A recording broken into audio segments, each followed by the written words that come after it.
everyone, it's Mike Andes, and today we're doing some in-person consulting with Will and Larissa from Military Cuts. They're out from Texas, they have multiple locations, they have general managers in place, and they're trying to figure out how to get to the next level. We dive deep on things like instant quotes and really systematizing their command center to be able to have this hub and spoke model with multiple locations. Let's go ahead and roll the tape.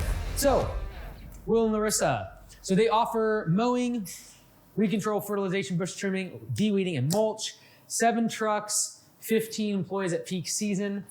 Over the past 3 years, $650K, $840K, and this year on target for $1.2 million. Marketing channels, website, truck wraps, Google My Business, door hangers, every door mail, local services, and Facebook ads. 37% close ratio over the last 90 days. Number of estimates that is sent in the past 12 months is 1,900. Owner's salary, W-2 from the business in the past 12 months, $80,000 combined. Roughly $27,000 in take-home profit or distributions. So roughly $107,000 taken out of the business. What is your current obstacle in growth or profitability? Managing the growth tactfully and strategically, delegation of admin tasks off my plate, and growing as a leader, and the things I should be spending my time on. Instant pricing, how is that, when did you start doing instant pricing? We started this spring. Okay, and do you know, like, if you looked at 2024 versus 2025, number of new mowing customers, for example, like, do you, not like exact, but like, do you think it's gone up or down? In terms of like the number of net new customers from the instant pricing versus before? I think it's probably about the same. Okay. I would think we're doing less phone calls over the phone explaining, because we don't offer just mowing services. They have to be paired with the weed control. Okay. So on the next page, I actually had a video of myself. Okay. With my pitch that I did, so that way I could scale it instead of having an office person explain the conversation. Yep. Do you capture information right when I click next there? Yes. Okay. Did you get the one I did yesterday? I did do one of yours. Yeah, very good. I made it up. It was like a bunch of random numbers. Okay, cool. Okay, so you have services. Would you be interested in a flower? Oh, I see. Okay. Yes. Okay, and then where does this go? I'm not gonna mess you up. Let's just go. You can do it. You can do it. They'll know it's like just a test. That'll basically, I think, just go to the next page that says like we'll be in contact with you, and then from there we send them credit card information. Got it. Okay. Okay. Yeah. Like right off the top, I would say there's a lot of text for instant quote. Your conversion on this is going to be very difficult because of how much text they have to consume to see the price. I would be really interested in, for example, like all this stuff, I would just try to reduce it. So for example, instead of having all this extra text, just say $92 per application, right? Like you can, like sales tax and processing fees, like all that stuff I can handle later on, especially because you're not taking their credit card information, right? So when you send them back, you get an estimate quote, it's accepted. Do you all just send them the scheduled date, or what are you sending back to them? Once they accept that. Yeah. So we basically, there's kind of 2 ways we've tested it. So the first one is we just send them a text and email that says like action required. Okay. Set up, like they put the card on file, and then once we do that, they'll get the policy and fees and all that stuff. Got it. Okay, so they get a card on file, and then they get like terms of service essentially? Yeah. And what's that terms of service? Is that a separate email that says like, hey, here's your terms of service? Yes. Okay, and why are you separating those 2 emails? Just because, I guess, least barrier to entry, all we need is the card on file, and then once that's really when the sale happens. Even if they click accept and schedule, they technically aren't really set up yet because we don't have a card on file. Okay. Could you make it where when they click accept and schedule, it automatically just fires them an email with a link to the client portal? Probably. Okay. I'm just trying to think about, because like we know there's a big drop off of people. I don't know if you probably don't know the number, but like how many people like click accept, but then you never get a card on file and actually start service. Yeah. It's probably 5% to 8%, I'm guessing, but like it's a number. And so I would try at the very least, I would be trying to automate as soon as they click accept, it just fires them off a thing like sign up for you get your card on file. Yeah. You'd have to connect JotForm, is that what you're using? Yes. With Copilot on the back end. Okay. Right. Have you already connected this using Zapier? Yeah. So is it creating a customer profile? Yeah. Great. Then you already have it already has a unique URL for their customer profile. So you could automate inside Copilot. Okay. You could just make it when a new customer is created, do this, and it just fires it right away. Then at the bottom, you can just say, hey, we just sent you an email. Go fill out your credit card information. Okay. Does it make sense? Yes. So a couple things with instant pricing. I love instant pricing. Let's go. I would massively reduce how much text is on this page. Okay. I think you could double your conversion. And the reason I'd be looking at to like actually test what I just said is I would look at your 2024 website visits versus how many estimates were given, how many estimates came in, and then I would look at 2025 website visits like to your website, and then how many estimate request forms came in, i.e. instant quotes. I have an inclination that you have a huge drop. Yeah. In terms of percentage, maybe not absolute value, like maybe last year you got 200, this year you got 200, but I'm going to guess that last year versus this year, you have way more traffic this year. And I think that you're having your increase of traffic is hiding a bad conversion. In JotForm, can you see the conversion on this form or not? I think so. I'm not sure. If I use ChatGPT, I could probably figure it out. Yeah, in certain ones of JotForm, you can actually see the conversion, like how many people started versus how many completed it. I would, if you have that sort of form, or on all JotForms, do you know? I'm not sure. Okay. But I Do bet they you have can. something set up where you could see like if they left their card? That we get notified on that too. Cool. Yeah, from JotForm you should. Like if they midway went through. Yeah. So it's probably like what happened probably just to me. So I would track religiously tweaking this instant price form against what your conversion is. Yeah. Right? Because I genuinely believe if you looked at your stats from last year to this year's web visitors, you probably have doubled. Like just looking at like your website traffic, it's probably doubled, but your number of submitted forms is probably about the same. Yeah. And so that's where like, technically your conversion has halved. And I do believe it's because like there's so much text. And so in JotForm, you can just make it much more pictorial and then just cut your text massively. Also because you're sending already 2 more emails after. So like things of terms and conditions, things around like taxes, fees, whatever, push those off. Like I just need them to say yes, right? So that'd be the first thing. I would, before, like if I had the info, I would, that's what I'd be looking at, is like website visitors and then how many submissions. I'd compare 2024 versus 2025. And what I'm saying could be wrong, but I have a strong inclination that your conversion has dropped a lot. Okay. Yeah, I'll definitely look at. And then what you can do, whether it be just tracking those 2 numbers, like your conversion rate, or going to the actual JotForm and seeing it, because JotForm usually does allow you to see that percentage. So, for example, we've seen ones like it had as high as 35%. Like that's really good. People who start the form finish it. I've seen some people try to do it and they're getting like 5-6%. Yeah. You just tons of traffic is leaving. Okay. So, do you have any sort of retargeting campaign or way to reach out to people that fill out half the form? No, not unless they get to this screen. I don't have any of that information. Okay, so unless they click submit, like you're not getting anything there. Correct. Yeah, just the name, email, phone number, and then brings it to this page. Like if they don't get to this page, I never. Okay, but like my information I submitted now, you got that. Yes. What's the targeting for that person once I'm here? So it actually creates them a lead inside of Copilot, so that we continually upsell them every single month. Okay, cool. So they're in your database and you're gonna upsell them. Yeah. Okay, cool. This is a little technical. Do you do your own website? Yeah. Okay, so do you know how to split test stuff? No. Okay, look it up. You'll figure it out. I would try to split test 2 different forms. One form that does exactly what you're doing, and I'd compare it against one that does not have the step between, which is submit. The reason is because as soon as you ask for someone to click submit, they know you're capturing their information.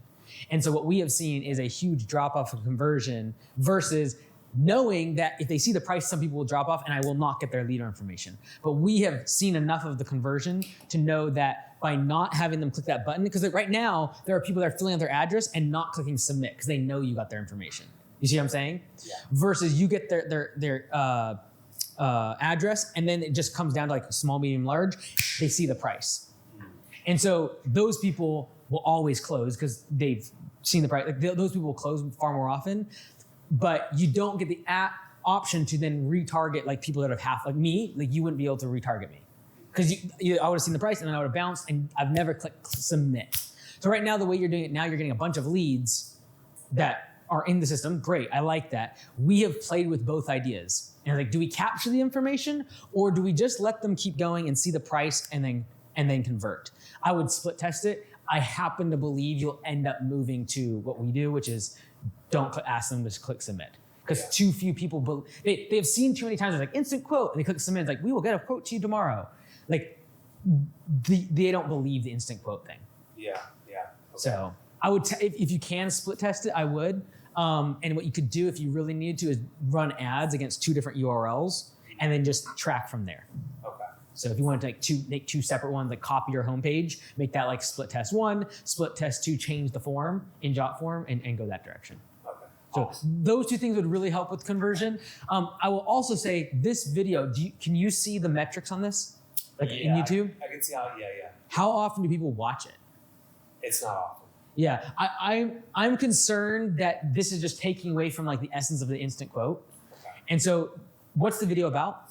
It's basically saying that we are we don't offer mowing by itself. We Oh, okay. too many people that come in and say, like we are a military company. We strive to bring quality, and so that's what that is. And that's why I was a little bit hesitant with going the way that you guys have the instant pricing on. Yep. Because like the minute they realize like, oh, they want both, now I can't upsell them on a bed to clean out in the spring. You know, so They like want both. What do you mean by both? Sorry. The mowing and the weed control. Okay, so they want mowing and weed control, and then you can't get them on bed maintenance. No, like for example, if we had that instant form set up your way, on your websites, where if somebody comes in and they just want mowing services, Right. which honestly, like probably 50% of the time, that's all they want. Right. If I'm on the phone, I can upsell them very easily. I can convert by 80-90%. Yeah. But that's what I was trying to build with this video. So they have to accept an upsell. They have to have the weed control. Yeah. We do not offer mowing by itself. Why don't you just bundle it all in one price? Like mowing and weed control, and then just show 3 prices. Instead of having to explain it to them thinking they have 2 services versus like, hey, we do mowing and weed control. 3 bundles, go. Yeah. Because you already are kind of doing that. You're just treating it as 2 services. I would just be like, hey, we do mowing and weed control together. Because you're not even allowing them to parse it out, right? We do allow weed control. Okay. Well, just because you can just have it where if they select mowing, it's like mowing and weed control. And then if they select weed control, it's just weed control by itself. Oh, okay, gotcha. Yeah, I would just bundle them because otherwise you got to explain that whole process. Like that took me 3 minutes to understand. The customer that's why it's probably a 3-minute video. Like I would just say, if someone clicks mowing, inside of the packages that I'm showing them is mowing and weed control because you require it. Yeah.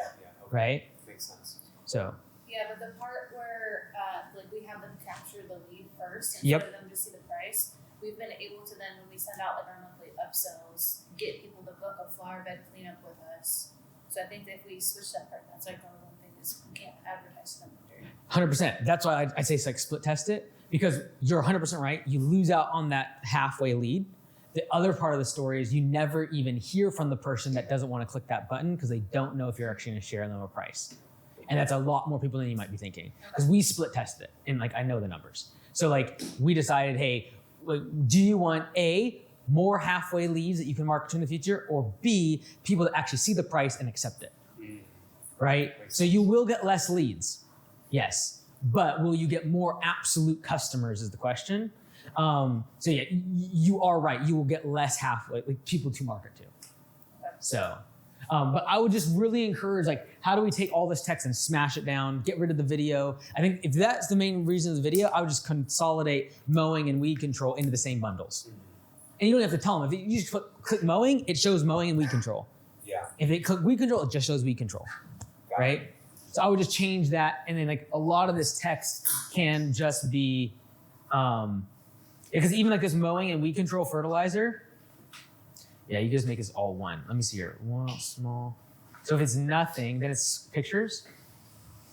Yeah. Okay. You made these images, right? Okay. Are these aren't the same, like these don't match, do they? Like, is this house that house? No. No. Yeah, I don't think so. Okay. Yeah, I would strongly recommend changing these images or removing them completely because it's very confusing to me. I have to look at two at the same time. I would probably just stick with small, medium, and large. And again, people unfortunately look at the house size. So we try to make sure that the house size and the lawn size kind of correlate.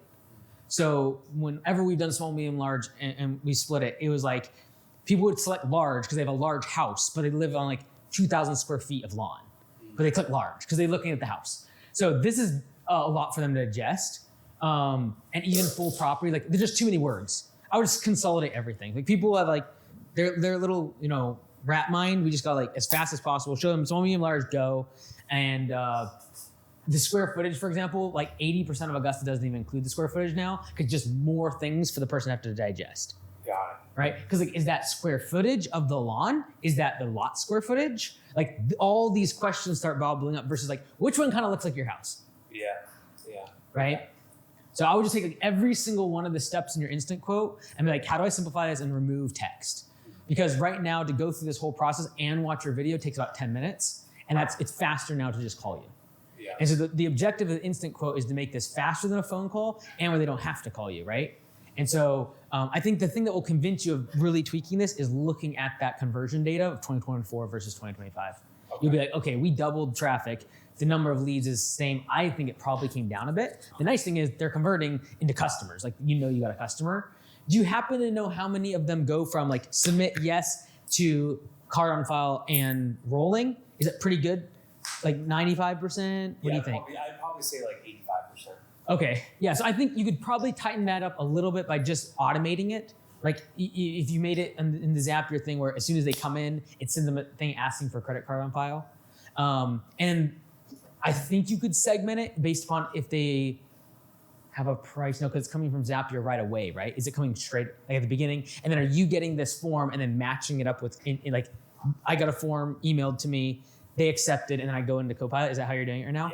Yeah. So what you could do, you could ask for the card information immediately once they click the first button. So because that comes in through Zapier, you could just immediately, every new customer just gets this email. You could do that. That way, as soon as they see this, they already have an email in their inbox, and you could say, in your inbox, go check it. We have you can put your card information on now. Because as soon as we add delay and say like, hey, within the next 24 to 48 hours, we'll get back to you. Like, we're adding more leakage. And right now it's like, let's call it 15%. Yeah, okay. Right? That makes Just a couple things with instant quotes. We've done way too much split testing on it. So I'm pretty confident on most of that. But I would split test it yourself, check it yourself, and go from there. Cool.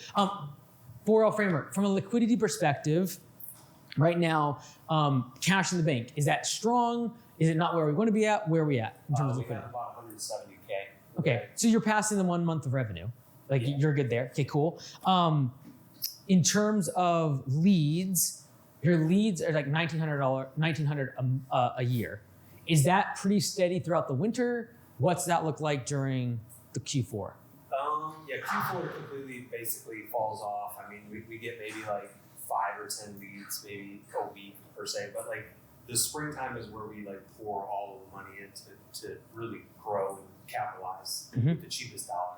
Okay, so like last year, what was your lowest month of revenue in Q4, or in a off season?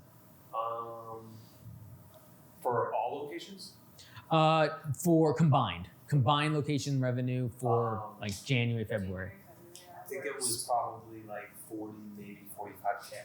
Okay, and then what's your highest? About 130,000. Okay. So you're around 65%, 70% reduction. And then are we doing anything for off season right now in terms of revenue, increasing that? I think we're going to implement prepays for January. Okay. For people that want to prepay for the year. And then we are still doing winter services. But our Q4 is low. Yeah. So I'm assuming negative cash flow during January, February. Yeah. Got it. And what do you think you'd have to make per month to not have negative cash flow? I would say probably like 60K. Okay, so right now you maybe bleed $5,000 to $15,000 a month during those. Yeah, during those couple months, but then June, July, August is where we're making most of it. Cool. Have you ever done winter services? Yeah. Okay, and what percentage of mowing customers convert into winter services now? About 70%. I Really? Yeah. would say it's probably 30-35. Awesome. So almost all of that revenue in the winter is winter services. Yeah. Okay. And All right. Control and stuff. Right. Okay. And then how often do you mow? Like, do you mow throughout December, January, February, or not really? Once a month. Once a month. Okay, got it. So winter services is perfect. Yeah. Okay, cool. Have you considered anything else during those months? Like, have you thought about offering another service or anything like that? Yeah, we've looked at pet waste removal. Yeah. We've looked at Christmas lights. Yeah. We've looked at, I mean, Mostly those two.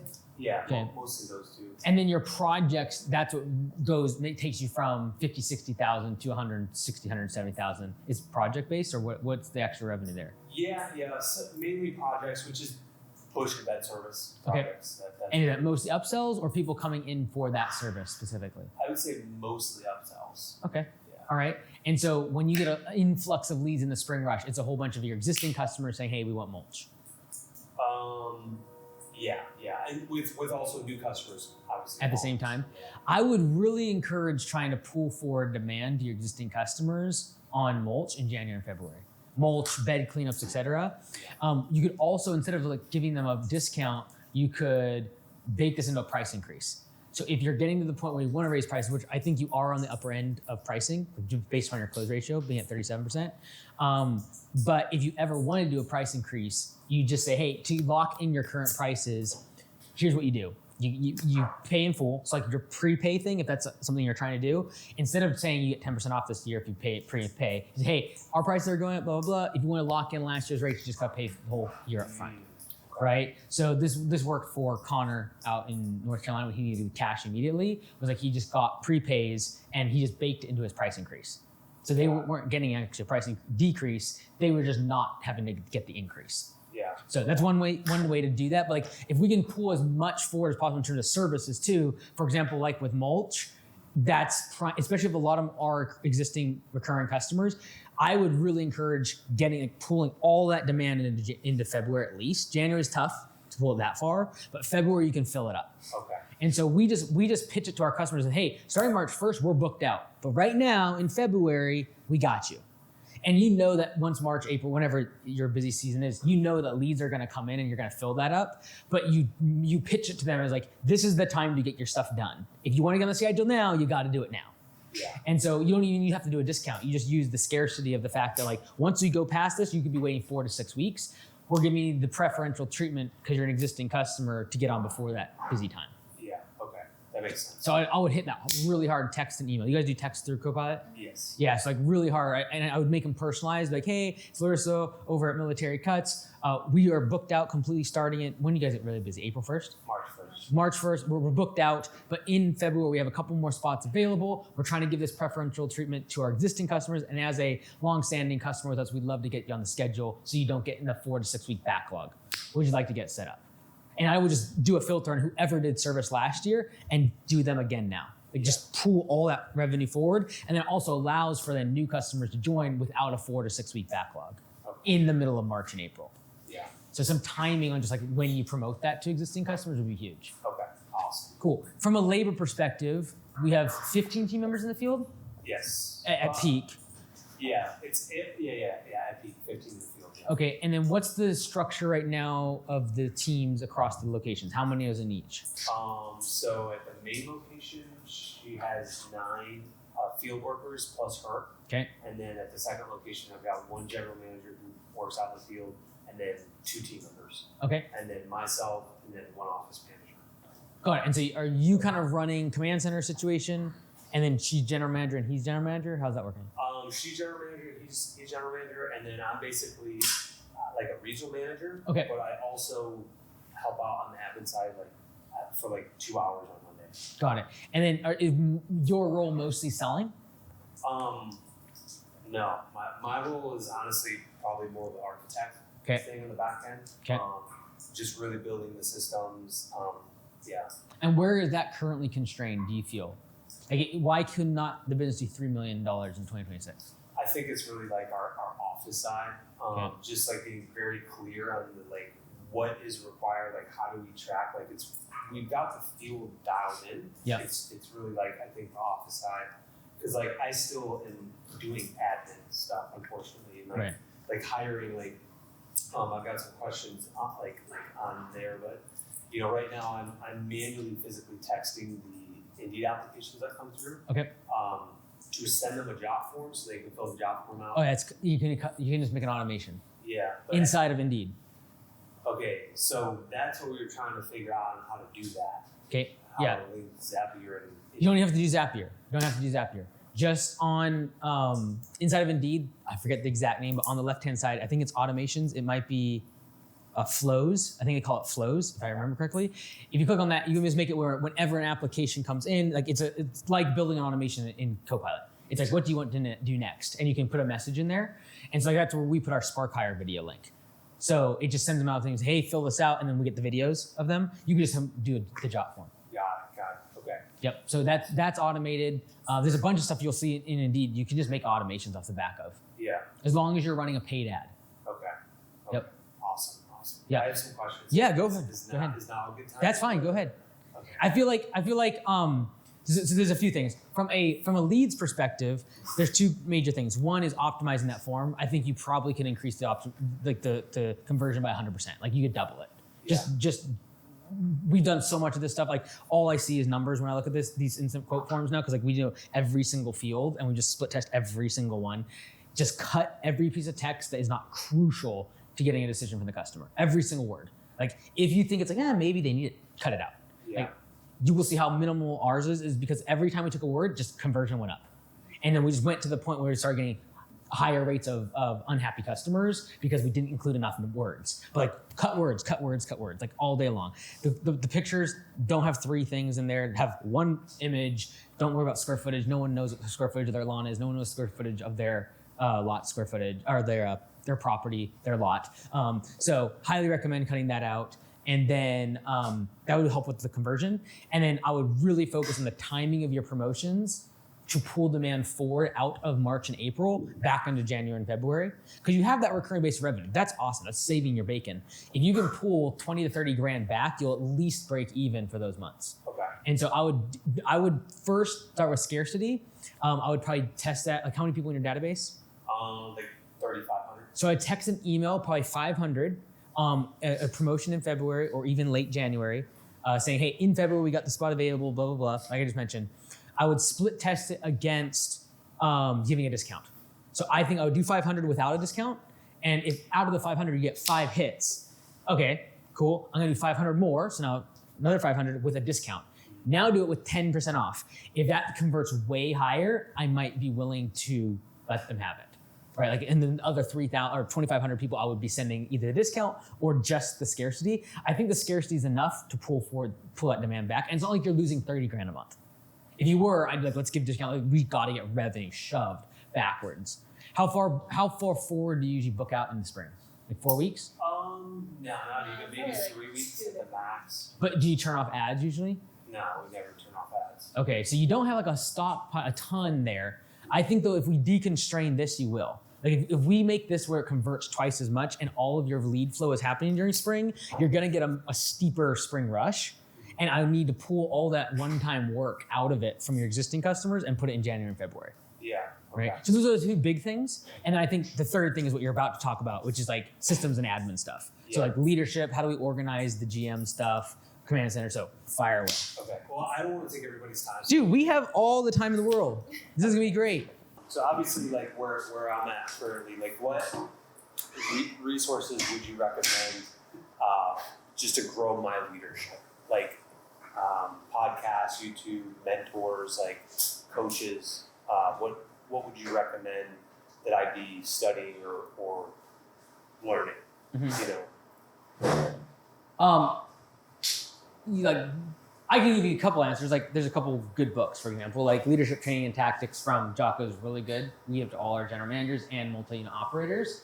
Have you listened to that one? I have not. So it's a separate little handbook that he has, leadership training and tactics. It's very tactical. Like if someone does something dumb and you need to fire them, do this. Like it's really hands-on. It's not like extreme ownership, which is much more 30,000 foot view. It's very much in the weeds. Highly recommend it. And then in general, what I would recommend is getting someone you kind of trust that's around you enough that is not related to you to poke holes in your leadership.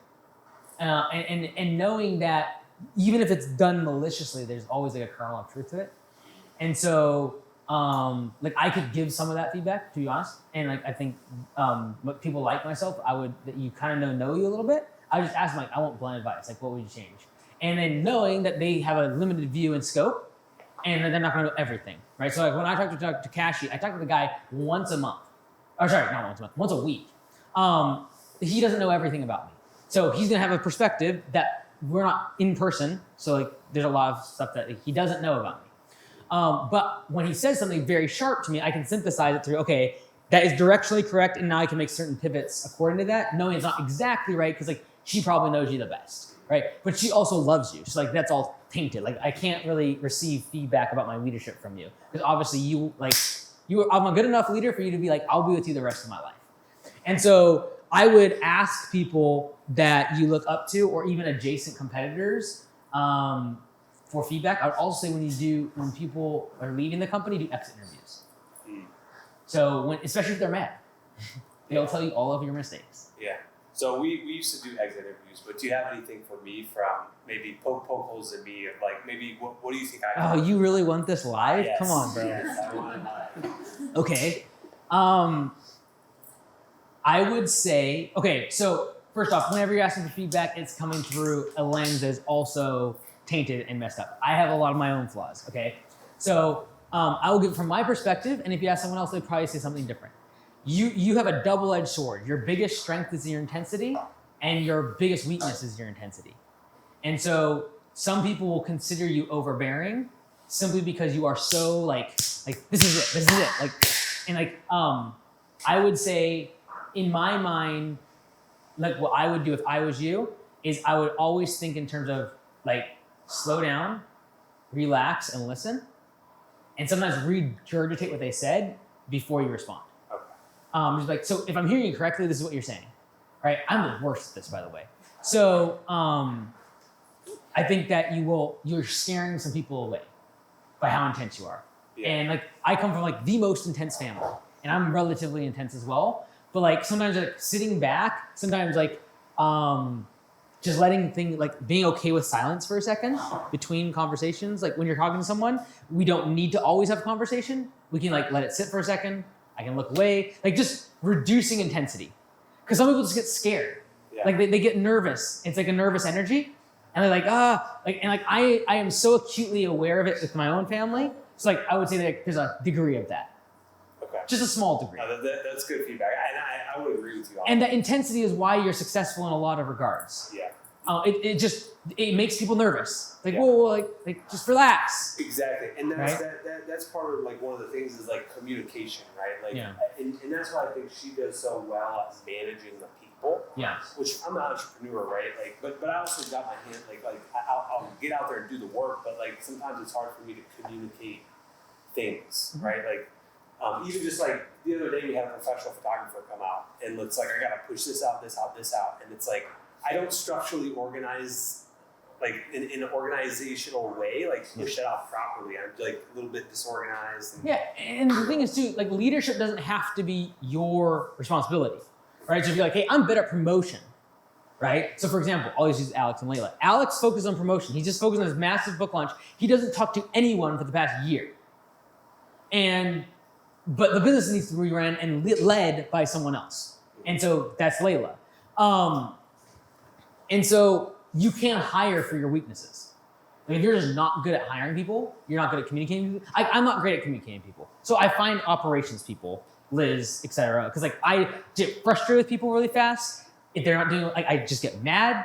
I was with Lindsay the other day, got mad over stuff. Like I'm not, like, so it's also a degree of like, okay, is this a wall worth figuring out? Like, do you actually need to be a great leader? Or do I need to find really good leaders within my company that I empower to do their job, and I'll back them up? And I will get frustrated in the back end, but no one sees it because they're the front line to my team. Yeah. That's fine. And just being really like, what is your strength? Like, what are you uniquely capable of? Whether it be promotion, sales, architecture. Like I'm good at like community stuff. Like I can bring community together. Like that's my like videos or like Augusta Nation, the mastermind. Like, I'm good at bringing communities together. Anything besides that, I need to delegate. And so as the business grows and you're acutely aware of what your weaknesses are, sometimes solving the weakness takes way longer and way less effective than just hiring for that role. Yeah. Okay. Right? So like I actually think you being an admin is the strangest thing ever. Because it's not really what you like to do. And I don't think it's like your unique selling proposition of you. Yeah. Yeah. And that I'm trying to get out of that too. Yeah. So like I think being really clear, like I'll ask you, like what's he good at? Like what's his thing that like lights him up and he just loves? Oh, talking about business for sure. He can talk about business to anybody, but he loves like deep diving the numbers. As much as he like looks up for help, he loves reaching back and helping. I think those are like some of his biggest things. But we're so opposite of each other too. So like his weaknesses of the communication are like some of my strengths. So we really balance each other. Yeah, like this is why like Liz is such a valuable role for me. Is like I don't hate people. I love people, but everything about people, including myself, I get annoyed by. I get annoyed by myself, like all sorts of stuff. I get frustrated with myself, and the same thing with everyone around me. Like no one ever is good enough, including myself.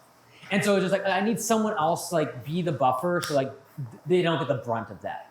And so if you just become the people person and you become the visionary, that's fine. It just means that sometimes you're gonna see stuff, you're gonna be frustrated, and you can't say anything. There's like plenty of things that I just see, I'm like, and I gotta shut up. Like I think they should be fired, but I'm like, I'll just shut up. Yeah. Because like that's not what I'm supposed to be doing, right? If they ask me for an opinion, I'll give it to you. But I'm just constantly like trying to push back on the fact that you are the owner, but you're going to not be the owner when it comes to HR related things. And so it's very difficult to be when someone comes to you and like, what do you think about this? And you're like, yeah, you gotta text someone else. And I have made so many mistakes on this part. It always ends badly. Yeah. So. Awesome. Thank you. Yeah. That's good. That's really good. Yeah. Yeah. What do you think about that? Did he be an admin at all? He's really good at the numbers and stuff? strategy and building the business. Like he's got that way better than I would. Mm-hmm. And then he'll run like ideas past me, and there's times where it's like, no, I agree, you're correct. But then there's definitely times where I'll challenge him and kind of give kickback to make him really, really deep dive that before we implement it. Yeah, in my opinion, like your strength is systems, like building systems. Yeah. And so I think it's also what you enjoy doing. He's like, here's a complex problem, I'll go figure it out.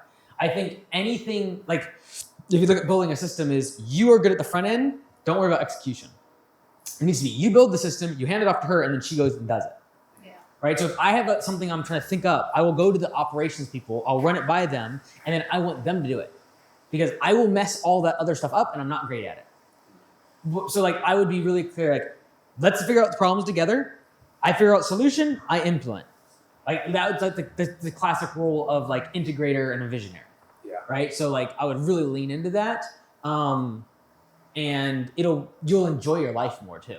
Because it frustrates you like all the other little stuff. Yeah. And then you don't actually have to worry as much about like what I mentioned at first. Like leadership, like dealing with people is less impactful.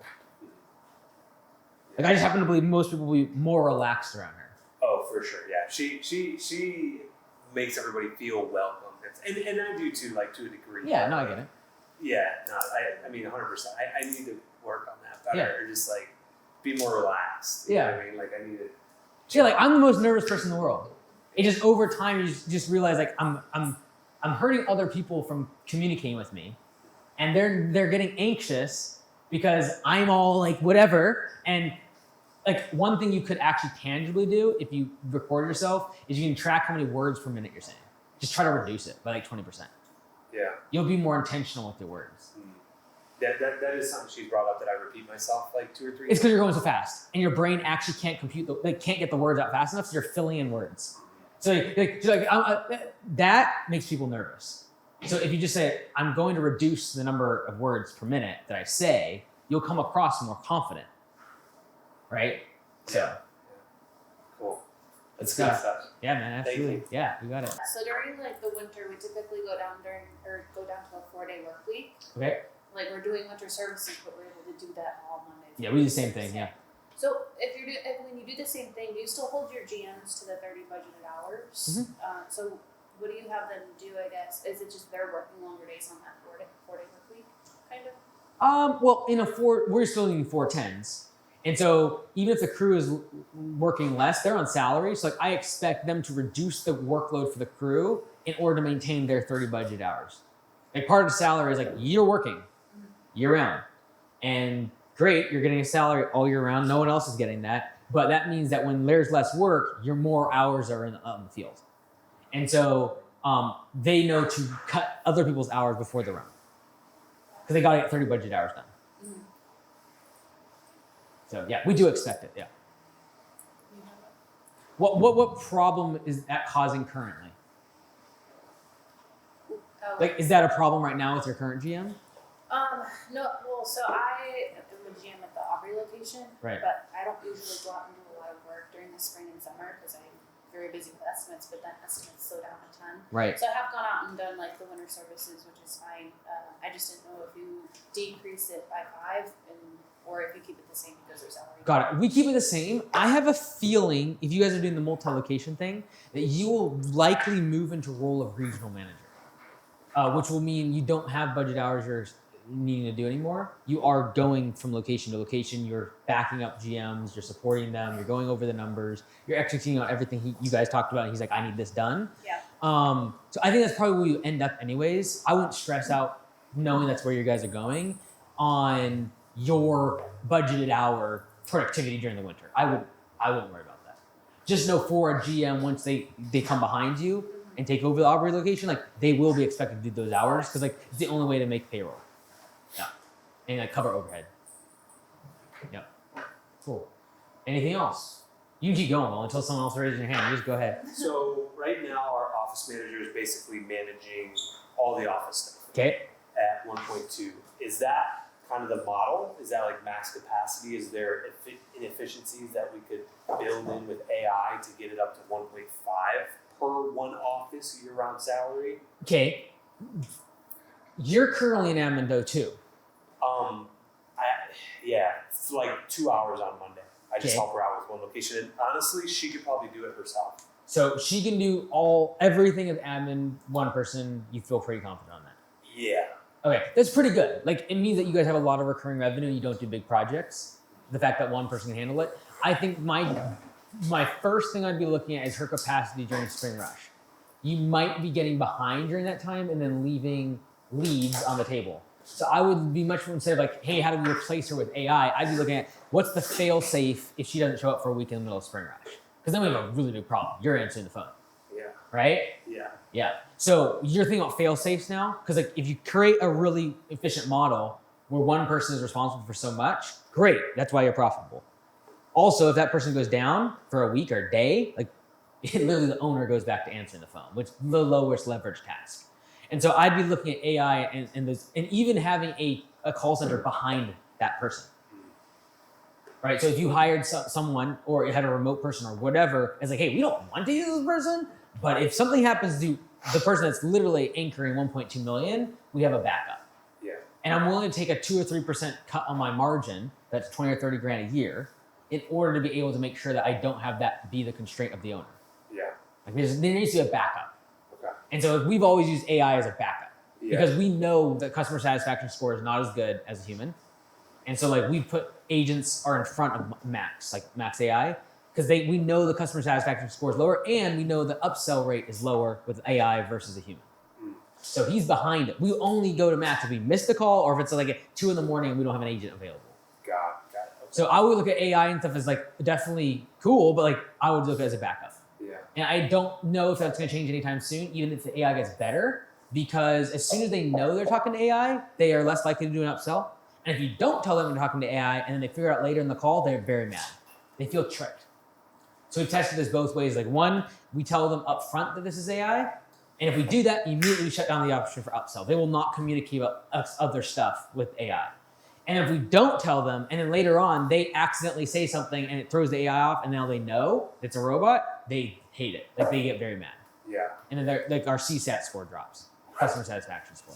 Got it. So I would look at AI, et cetera, as backup, mostly for your busy season when this person is getting overwhelmed, and most importantly as a fail-safe if something happens to them. Okay. Like if they're gone for 3 days in the middle of spring rush and you're answering the phone, that's a huge constraint to the business. So like as a regional manager of doing like 1.2 million, like what are the 2 most important things that I should be spending my time on during the day as an architect? Like where should I be putting my time? Yeah, so anytime, like I talked about this morning, anytime I'm being brought out of architect mode at your side of the business is system failure. So if an admin person calls you and is like, hey, what do I do here? System failure. If a salesperson doesn't know what to do, who does sales right now? The GMs? The GMs do, drive-bys and then the offices over the phone. Okay, cool. So you're not in sales at all. Okay, cool. So you're basically, anytime you're brought into sales, operations, or admin, it's system failure. Because at $3 million in revenue, like you're working mostly on architect. That's all you're doing. All you're doing is solving every problem. And so what is the problem becomes the next question. And the problem, how do you determine the problem is whenever you get out of architect mode. Yeah, okay. Now, kind of shifting back to pulling those jobs up, do you think it's okay for them to prepay for mowing services and cleanup services for the year, or should we just do weed control on that? Like, why would you not? Why would you not? Have you seen a drop off? I think just from a manager standpoint, like we'd have to track, well, what if it rained? Like if there's 32 visits in a mowing season and it rains 3 times, are people going to be like, hey, I want my money back? Or like, what if somebody moves halfway through that? Like the logistical now curveballs that the office has to kind of handle with that thing is kind of the only constraint. Yeah, it's like, if you're worried about it, I would take the baby step, which you're more confident in terms of the weed control side. And then if that goes smoothly and you will get some bumps, you will iron those out. And then like, okay, that was really good. Let's try mowing. Or be like, that was not worth it. Let's not touch mowing. Right? So I would just take the baby step and then see what happens. Like, so if you use this year as a way to pull some forward on the cleanups and don't do mowing yet, like the prepayment thing. Yeah. I would probably, people don't freak out over 10 to 15% price increases. So you could just use that as a way to pull the money forward too. Like, hey, pay for your cleanup and your weed control this year. We're raising prices by 15%. If you want to avoid that charge, you just got to do it up front. And then when they pay, you're also scheduling their service in January and February for the initial service. Okay. Right? I should recommend still saying that we would be raising our prices by 10 or 15% when we just did that this year. We should recommend saying that next year. I would probably then lean just into the scarcity side in terms of pulling their project forward, like that stuff forward. But you're talking about like you're trying to change your business model though, like into prepayments. Is that your goal? Like what's the goal in trying to get them to prepay? It's just to kind of Just a fixed Q4. Yeah, it's nice. Oh, okay, so it's a cash flow stuff. Yeah. If I was you, I would first go after actually try to pull jobs out. Okay. Because like the admin side of trying to solve all these, because like the whole year it becomes a problem. This is why I don't do prepayments, at least not yet, it is too much of an admin headache. Every time someone cancels, now I've got to reconcile the bill. Yeah. Okay, how many do we do? And then they argue about it. No, we're halfway through the year, I should be getting half. No, we did like all the service in the first half. Like all the explanation, don't want to deal with it. Yeah. And so I would first, like my lowest hanging fruit is just pull demand forward as much as possible. Discount if needs be, but mostly focus on the scarcity of schedule. Do that first, and then only do the whole prepayment thing to solve the cash flow issue if you can't fix it. But I think you could. Okay. I think I would just really heavily emphasize like text and emails to existing customers and basically tell them after March 1st you can't get on the schedule. Or even say, hey, it's 4 to 6 weeks out. Once we hit there, we're trying to give you preferential treatment, get it done now. Like I would lean heavy into that. Okay. I would probably do 2 emails and 3 text messages over the course of January and February, pitching that idea. And as you get closer to it, hey, 2 weeks left. Like they need to know by March 1st, I need to be on the schedule. Yeah. Okay. So I think that would solve it. I honestly do. Because you're only about 10 to 15 grand short. So you just need to pull about 15 to 20 jobs out of the spring and into that period of time. Okay. Yeah, I would do that first if that's the only reason you're doing prepayments. If you're like, hey, I just want all the money at the beginning of the year, and but I would not solve Q4 with just prepayments. Yeah. Because then you will run out of cash at the end of the year. Right. It'll flip on you now. Your cash constraint will be in October, November, December. Okay. So takeaways on that one, instant quote stuff in terms of optimization and conversion rate. Secondly is making sure that we pull forward demand into the off season. And I think a lot of the system stuff around command center, office stuff, et cetera, is something we'll iron out later. So cool.